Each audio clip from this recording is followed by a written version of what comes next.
This is Mrs. Benke, and in this unit we are going to start by taking a look at the Octet Rule, which is the rule that governs all of chemical bonding. So let's get started. To begin, we're going to review valence electrons.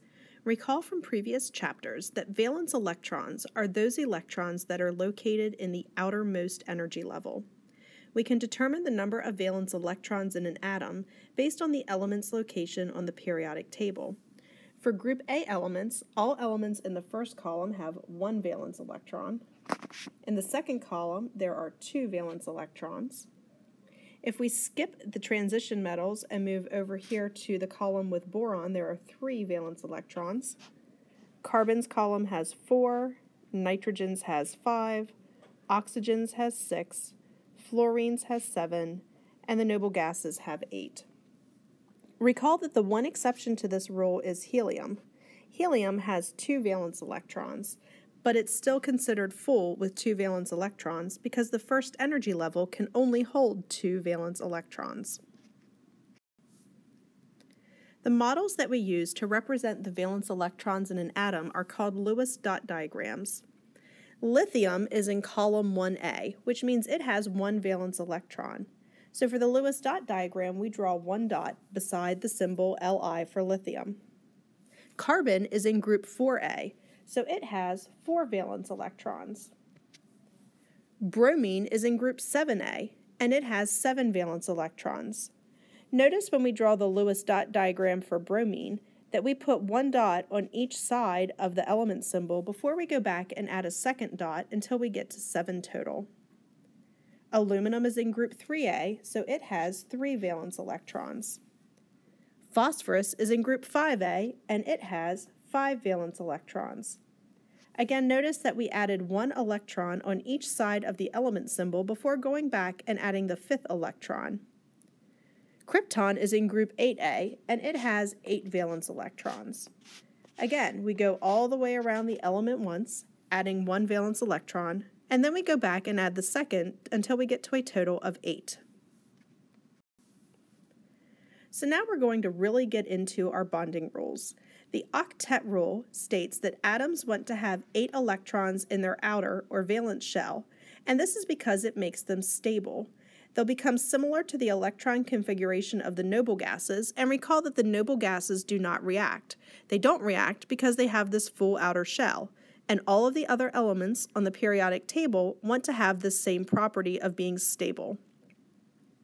Recall in the periodic table that the red staircase is what separates the metals from the nonmetals, and metals and nonmetals obey the Octet Rule in different ways.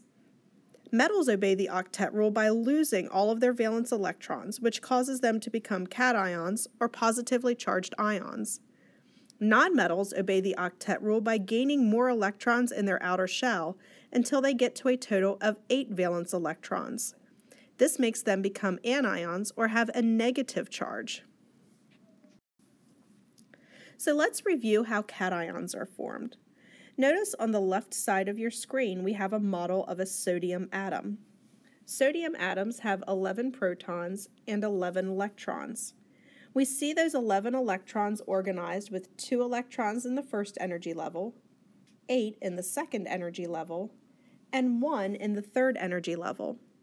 When a sodium atom becomes a cation, this outer electron moves away. So now, instead of having 3 full energy levels, this third outer energy level is empty. It's no longer the outer energy level. The second energy level is now the outer one, and it's filled with 8 electrons, making it a sodium ion.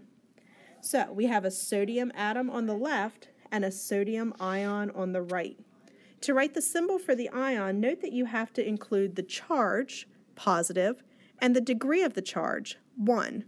So our sodium atom has a symbol of Na, and our sodium ion has a symbol of Na plus 1.